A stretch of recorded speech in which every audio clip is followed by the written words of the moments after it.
Entendons-nous bien, Chris Audition ne recrute pas uniquement des salariés. D'ailleurs, chez nous, la majorité des audioprothésistes sont co-actionnaires. Qu'est-ce que ça change? On vous explique. Prenez Pierre. Il est opticien et possède 2 magasins Chris Optique. Il cherche un audioprothésiste partenaire pour développer une offre audition dans ses magasins.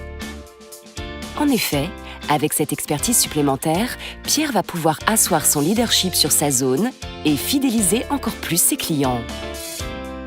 Et voici Théo. Ce jeune audioprothésiste de 25 ans fraîchement diplômé est salarié dans une enseigne et aimerait bien se fixer un nouveau challenge, se mettre à son compte. Mais les obstacles sont nombreux. Il faut investir, bien connaître le marché, le fonctionnement d'une entreprise. Bref, ce n'est pas simple. C'est pourquoi ces deux-là sont faits pour se rencontrer.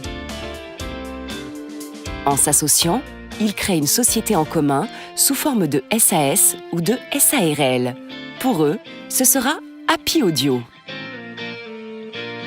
Au début, ils décident que Pierre apporte 85% du capital et Théo 15%. C'est un exemple. L'apport de départ de l'audioprothésiste varie de 0 à 49%. Dans notre cas, il est prévu par contrat que Théo sera salarié de la société, ce qui le rassure. Dès que la société aura atteint l'équilibre financier, Théo percevra des dividendes qu'il pourra réinvestir en actions dans la société Happy Audio pour faire augmenter sa part, ce qui lui permettra en 3 à 5 ans d'avoir 49% du capital et même plus par la suite. En effet, dans certains cas, l'audioprothésiste peut être majoritaire. Tout est écrit noir sur blanc dès le départ. Pierre sera président de la société, Théo directeur général. Et ils prendront toutes les décisions importantes à deux. La clientèle audition appartiendra à la nouvelle société qui pourra être hébergée par le magasin Chris. C'est une association gagnant-gagnant.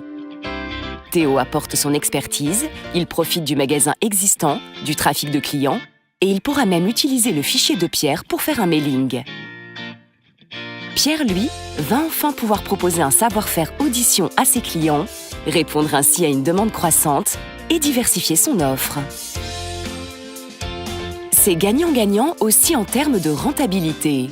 Théo devient audioprothésiste entrepreneur et pour Pierre, l'activité audition peut représenter entre 10 et 20% du chiffre d'affaires total optique et audition. C'est décidé. En peu de temps, les 2 premiers centres Chris Audition sont ouverts. Avec un matériel high-tech choisi par Théo et une déco chaleureuse et lumineuse. Devenir audioprothésiste coactionnaire chez Chris Audition, c'est profiter d'une enseigne leader, c'est choisir son environnement de travail, son matériel, ses fournisseurs, c'est se lancer en toute sécurité selon son budget. Et surtout, c'est une belle aventure. Tiens, c'est Sophie, une amie de promotion de Théo qui aimerait aussi se lancer. Et là, c'est un ami opticien Chris de Pierre qui aimerait bien développer Chris Audition, mais qui n'a pas trop envie de s'en occuper. On dirait que l'aventure ne fait que commencer.